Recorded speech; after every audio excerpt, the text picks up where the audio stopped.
चोरी को अंजाम दिया।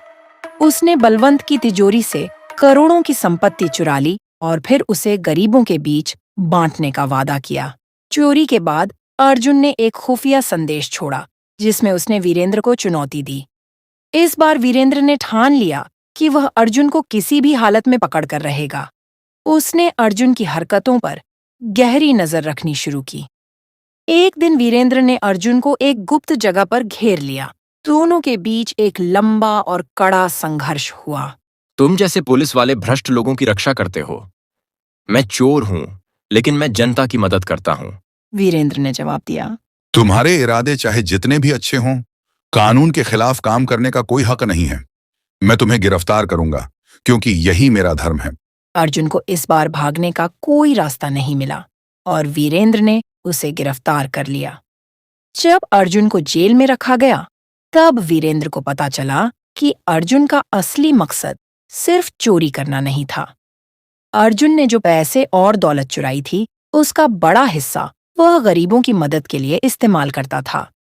अर्जुन ने कहा, मैंने जिनसे चुराया वे लोग भ्रष्ट और लालची थे। वे जनता की मेहनत की कमाई से अमीर बने हैं। मैं सिर्फ उन लोगों से ले रहा था जो दूसरों का हक मार रहे थे। वीरेंद्र के सामने एक नैतिक दुविधा खड़ी हो गई। उसने सोचा कि अर्जुन जो कर रहा था वह अपराध था, लेकिन उसके पीछे की मंशा सही थी।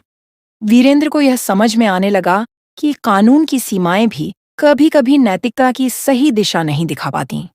वीरेंद्र ने अर्जुन के खिलाफ कानूनी कार्रवाई शुरू की, लेकिन जैसे जैसे अदालत में मामला आगे बढ़ा, जनता अर्जुन के पक्ष में खड़ी होने लगी। जनता का मानना था कि अर्जुन ने जो कुछ किया वह समाज की भलाई के लिए किया। कई गरीब लोग अर्जुन की चोरियों से लाभान्वित हुए थे और उन्होंने अदालत में अर्जुन के पक्ष में गवाही दी। इस संघर्ष ने वीरेंद्र को और भी मुश्किल में डाल दिया। उसने अपने दिल और दिमाग के बीच की लड़ाई लड़ी। कानून का पालन करना उसकी जिम्मेदारी थी, लेकिन अर्जुन के कामों की नैतिकता ने उसे गहराई से सोचने पर मजबूर कर दिया।